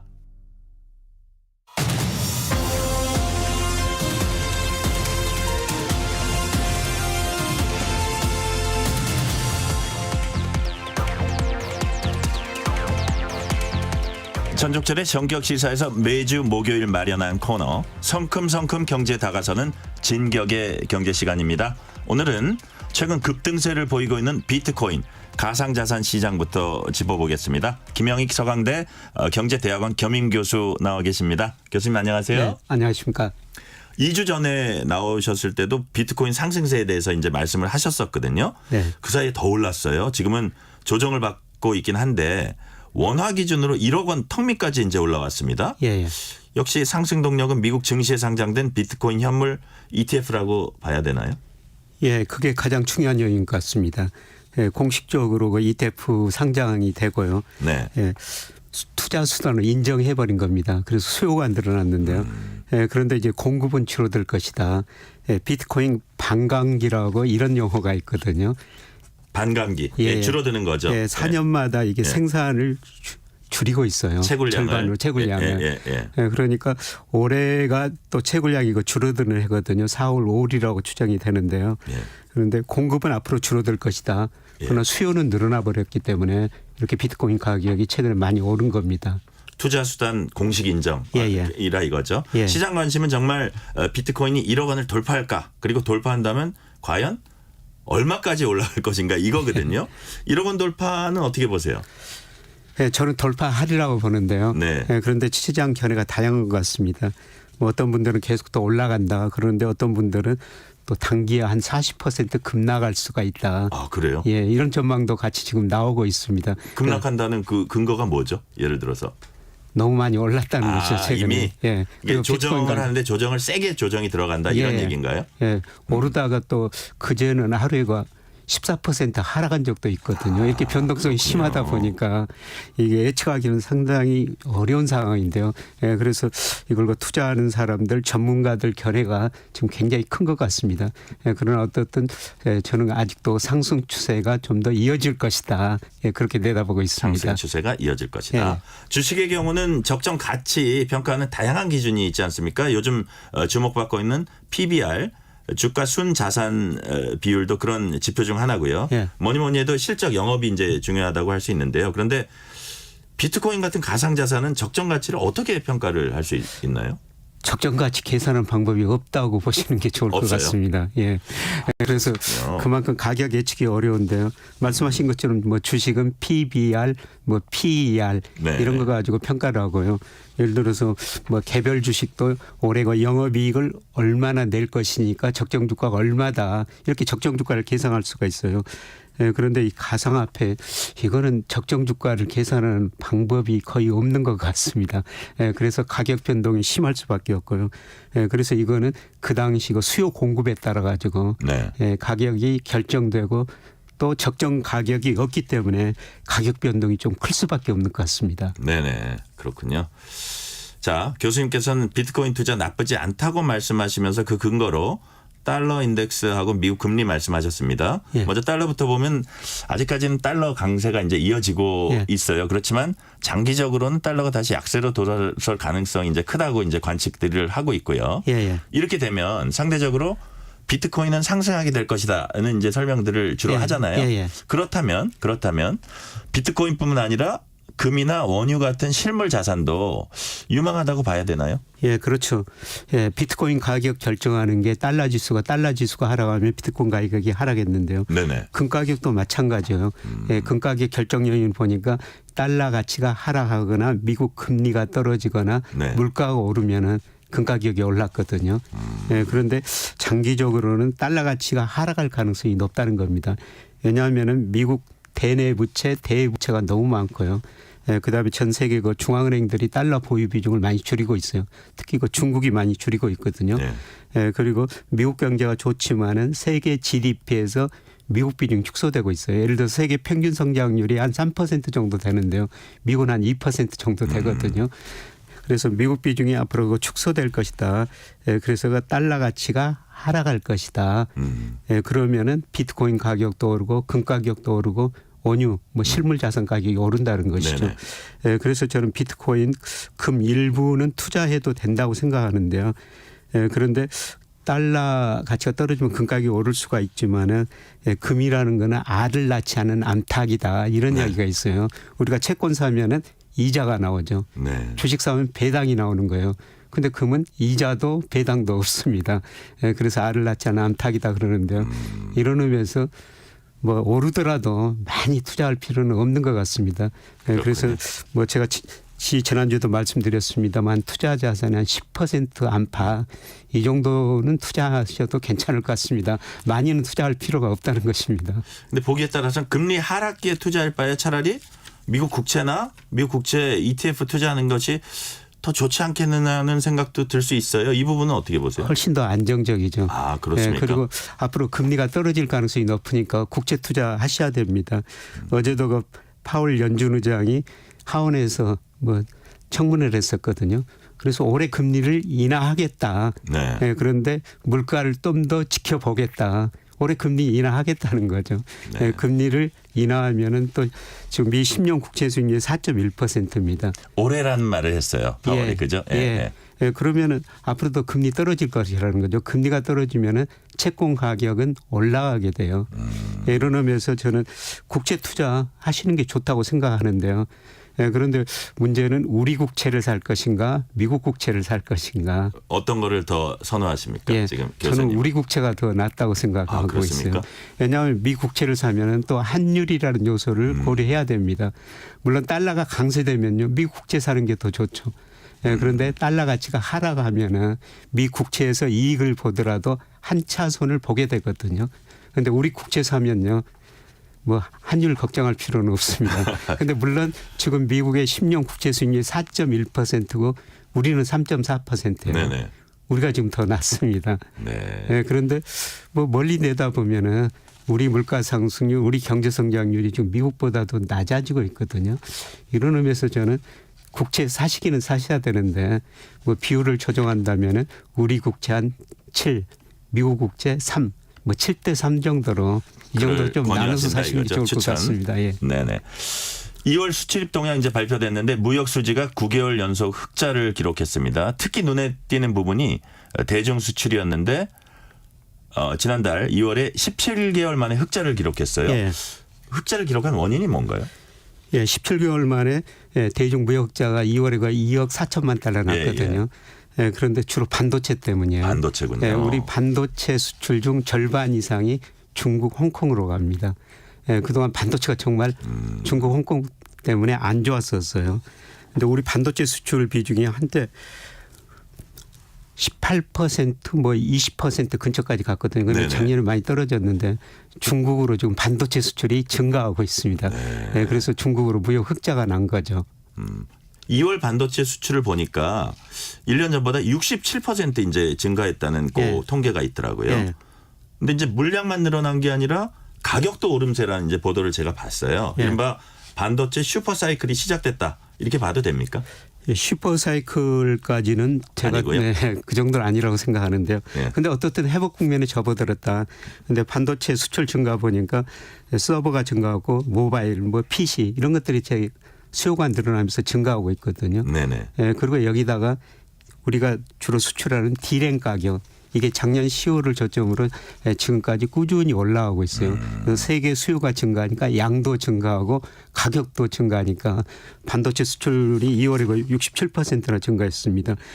그런데 반도체 수출이 작년에 우리 수출에 차지하는 비중이 15.6%였어요. 그런데 올 1, 2월 통계 보니까요. 18.1%. 지금 반도체 수출이 급격히 늘어나죠. 그래서 올해 우리 수출이 증가하면서 우리 경제가 회복되고 있습니다만 수출 회복에 결정적인 영향을 미치는 게 반도체라는 겁니다. 결론은 반도체네요. 예.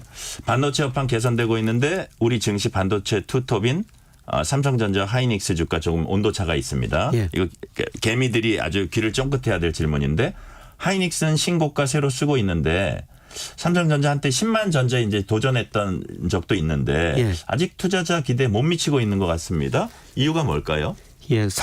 하이닉스는 주로 반도체만 생산하거든요. 그래서 반도체 경기가 회복되면은 하이닉스 주가는 탄력적으로 오르죠. 근데 삼성전자는 반도체뿐만 아니라 가전제품, 휴대폰, PC 이런 걸 다양하게 같이 생산하거든요. 부진한 것들이 같이 섞여 있네요. 그 부분적으로 섞여 있는 거죠. 그런데 삼성전자 주가가 제가 보기에는 지금 7만 3천 원 안팎인데요. 그래도 좀 이런 실적에 비해서는 저평가되어 있는 것 같습니다. 어쨌든 10만 원 간다. 시간의 문제죠. 삼성전자 영업이 작년에 6조 6천억 정도 됐거든요. 그런데 올해 그 대부분의 애널리스트들 전망치 보니까 뭐 30조, 35조 뭐 이 정도 늘어난다는 30조요? 겁니까? 내년에도 더 늘어난다는 거죠. 그래서 이런 거 이익을 보면은 삼성전자 주가가 좀 저평가돼 있지 않느냐. 우리 600만 명 이상이 지금 삼성전자 주식을 가지셔가지고요.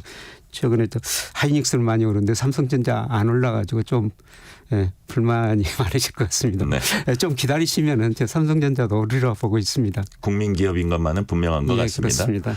주변에 보면 우리 증시에 불만인 투자자들 많습니다. 그런데 외국인 투자자들은 올 들어서 2달 동안 우리 증시에서 11조 원을 순 매수했습니다. 외국인들이 이렇게 우리 증시에 관심 갖는 이유 뭔가요? 저는 두 가지 측면이라고 보는데요. 우리 주가가 저평가됐다. 그래서 우리 지금 밸류업 이런 거 운동 펼치고 있지 않습니까? 그런데 우리 원화 가치도 지금 1,335원달러율이 1,330원인데요. 제가 보기에는 우리 경상수지나 우리 경제력에 비해서 온 가치도 저평가되어 있는 것 같아요. 외국인들이 지금 11조 넘게 산 거는 앞으로 한국 주가 저평가되기 때문에 오를 것이다. 그다음에 한국 원화 가치도 떨어질 것이다. 원화 가치가 올라갈 것이다. 환율이 떨어질 거라는 거죠. 그러면 외국인 입장에서는 한국 주가가 오르고 한국 원화 가치 오르면 양쪽에서 이익을 볼 수가 있습니다. 그래서 그런 기대를 가지고 외국인들이 우리 주식을 올해 꾸준히 사고 있는 것 같습니다. 외국인이 그렇게 사는데 우리 개인들, 기관들은 계속 팔고 있어가지고 저는 조금 안타까운 생각은 좀 들기는 합니다. 마지막 질문 드릴게요. 요즘 많은 기업들이 이제 퇴직연금 제도 도입했는데요. 그래서 직장인들 가운데 퇴직연금 직접 운영하는 경우도 있습니다. 우리 증시 저평가된 상태고 말씀하신 대로 회복이 기대된다면 퇴직이 얼마 남지 않은 직장인 경우 퇴직연금 우리 증시에 이제 투자해도 된다고 이제 보시는 건가요? 주가가 저평가됐기 때문에 투자해도 되기는 될 것 같은데요. 근데 퇴직연금은 좀 안정성이 더 중요할 것 같습니다. 그래서 채권하고 주식하고 나눠서 투자하는데요. 지금 채권도 우리 저평가되어 있거든요. 앞으로 금리 떨어질 거라는 겁니다. 그래서 저는 그 퇴직연금 같은 거는 좀 더 안정성이 중요시되기 때문에 너무 섣불리 하지 말라. 채권하고 주식 투자한다면 채권에 한 60%, 주식에 한 40% 이 정도 좀 배분하시는 게 좋을 것 같습니다. 그게 더 안전하다는 말씀하셨습니다. 오늘은 여기까지 듣겠습니다. 김영익 서강대 경제대학원 겸임 교수였습니다. 교수님 감사합니다. 고맙습니다. 지금 시각 8시 43분입니다. 이 시각 교통정보입니다. 지금 출근길 상습 정체 구간 중심으로 답답합니다. 강변북로 구리 쪽 방화대교에서 성산대교 사이 정체 심하고요. 이후 원효대교에서 반포대교까지도 정체입니다. 반대 일산 방향은 천호대교에서 성수대교 그리고 한남대교부터 한강대교까지 주춤하고요. 북부 간선도로는 원릉에서 신내 사이 양방향으로 많이 막히고 있습니다. 분당 수서로 청담대교 쪽은 복정에서 탄천 1교까지 밀리고요. 수도권 제1순환고속도로 구리에서 판교 쪽 남양주에서 하남 분기점까지 정체입니다. 이후 다시 서하남에서 송파까지 제속도 못 내고요. 서해안고속도로 목포 쪽은 서서울 요금소 4차로에 있는 사고 주의하셔야겠습니다. 이후에는 순산터널과 비봉 부근 그리고 8탄에서 각각 속도 떨어집니다. KBS 교통정보센터에서 임초희였습니다.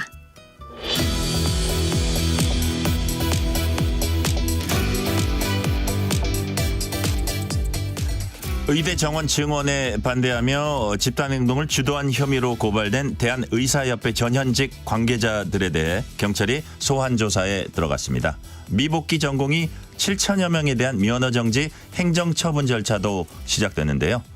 정부와 의료계가 의대 증원을 둘러싸고 대치하고 있는 가운데 절충점은 무엇인지 또 현재 의사협회 입장은 어떤지 들어봅니다. 박명하 대한의사협회 비상대책위원회 조직위원장 전화 연결돼 있습니다. 위원장님 안녕하세요. 네, 안녕하십니까. 박명하입니다.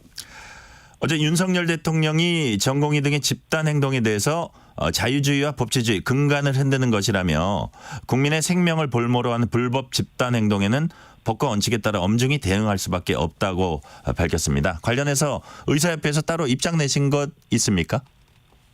매우 유감스러운 발언을 하셨다고 생각하고 또 이번이 처음이 아니기 때문에 또 그리고 또 담당 부서인 홍보위원장께서 어저께 수사를 받느라고 경찰청에 출두해서 조사를 받는 과정이었기 때문에 특별히 입장을 발표한 거는 없었습니다. 네.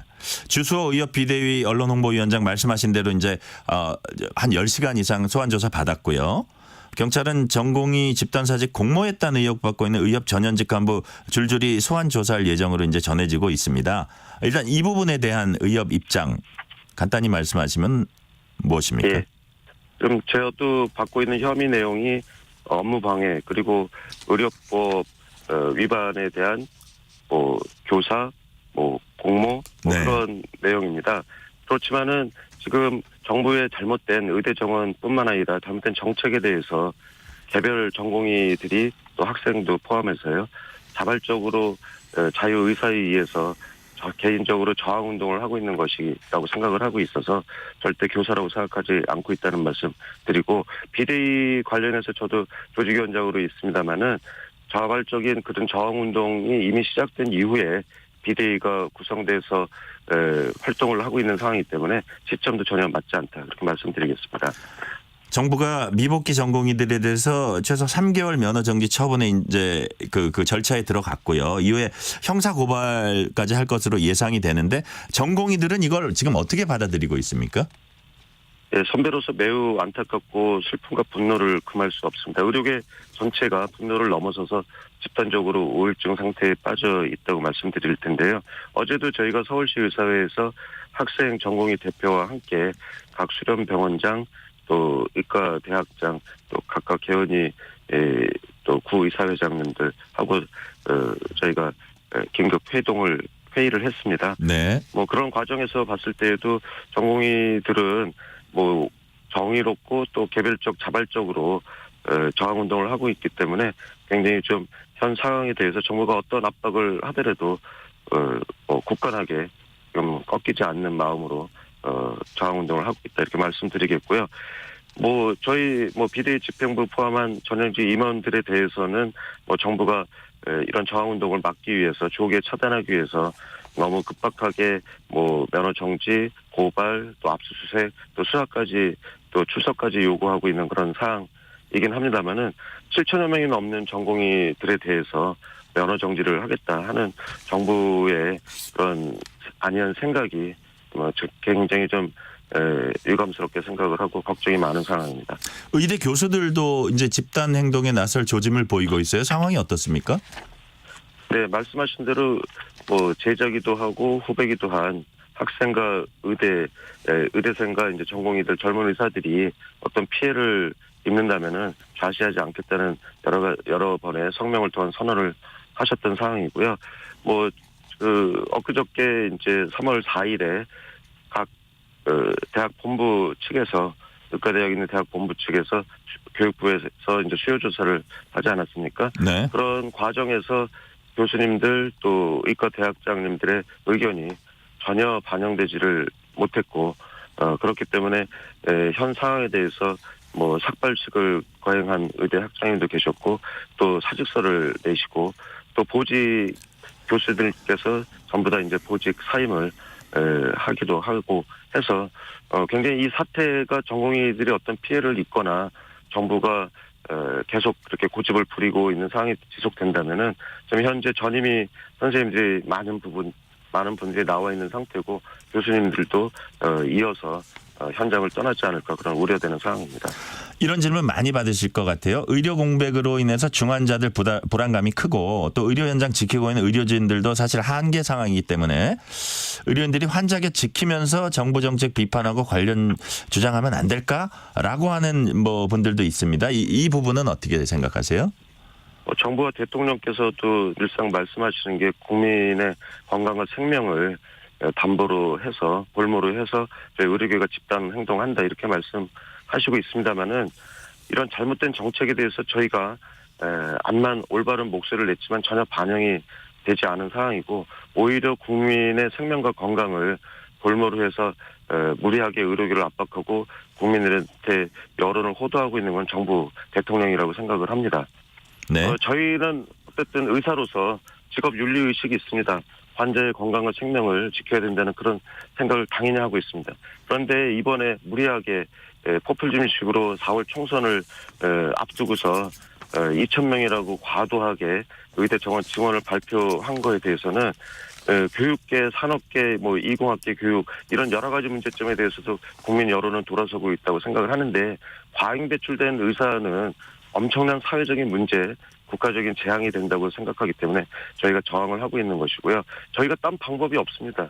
정부는 의료계와 잘 논의해서 협의하라고 대통령께서도 작년 10월에 말씀하셨지만은 전혀 이루어지지 않은 상황이고 정부는 그냥 무리하게 2,000명 증원을 발표한 상황이기 때문에 허탈과 함께 분노하고 있는 젊은 의사 의대생들이 지금 개별적으로 자발적으로 저항운동을 하고 있습니다. 네. 정부가 지금 이제 2,000명 증원 고수한 입장이지만 추후에 만약에 정부가 적정 규모에 대해 의료계와 논의하자 하면은 의료계도 절충점을 찾으려고 대화 테이블에 오시는 건가요? 당연히 그것을 저희가 호소하고 있고 주장하고 있는 바입니다. 저희가 원점 재논의라고 말씀드리는 상황입니다. 원점 재논의라고 하는 거는 한 명도 안 늘리겠다, 0명 그런 말씀을 드리는 것이 아닙니다. 올바른 연구 자료 근거를 가지고 의료계와 진정성 있게 협상 테이블에서 서로 논의를 한다 그러면은 저희는 모든 가능성을 열어두고서 정부하고 같이 논의할 생각이 당연히 있다는 말씀 드리겠습니다. 그것을 간절하게 지금 호소드리는 상황입니다. 지금 본격 협상은 이제 아직 없는 것 같은데 정부와 의협 간 물밑 협상이라든지 아니면 이제 논의를 시작할 채널 같은 거는 좀 가동이 되고 있나요? 굉장히 안타까운 상황입니다.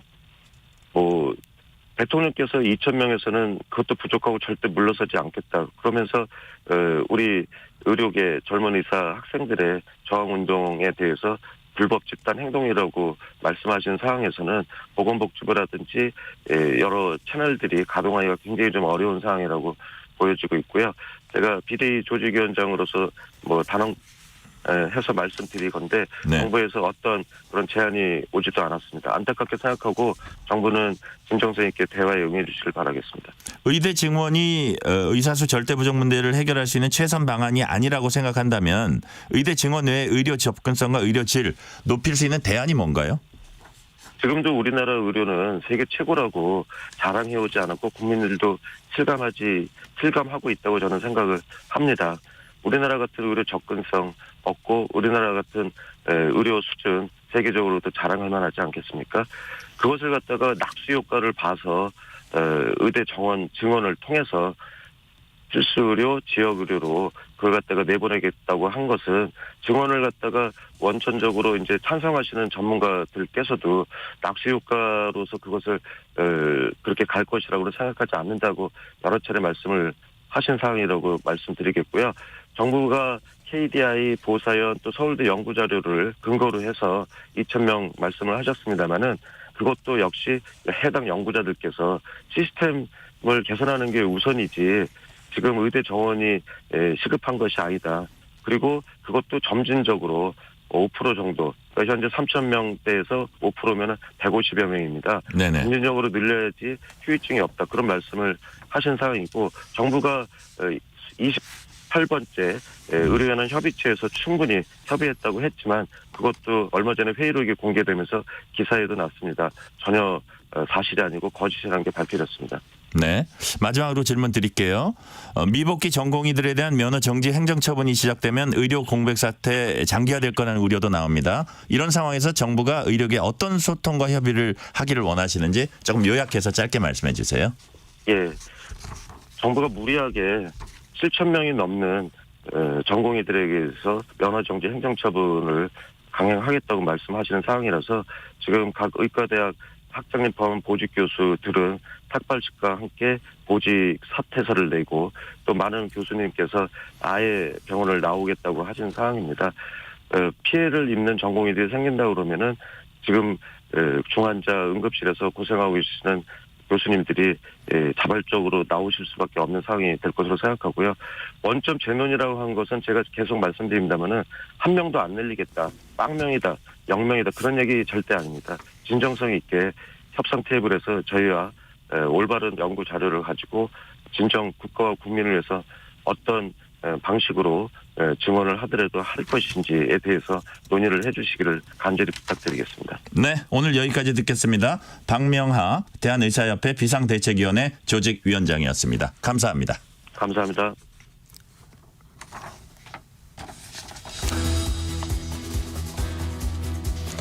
네.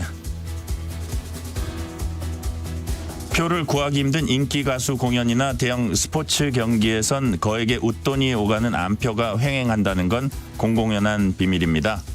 유명 피아니스트 공연에는 70배가 넘는 웃돈이 붓기도 했습니다. 국민권익위원회가 암표 불법 거래로 인한 피해가 심각하다고 판단하고 실태 조사에 착수했습니다. 3월 7일 전종철의 전격시사 여기서 마칩니다. 감사합니다.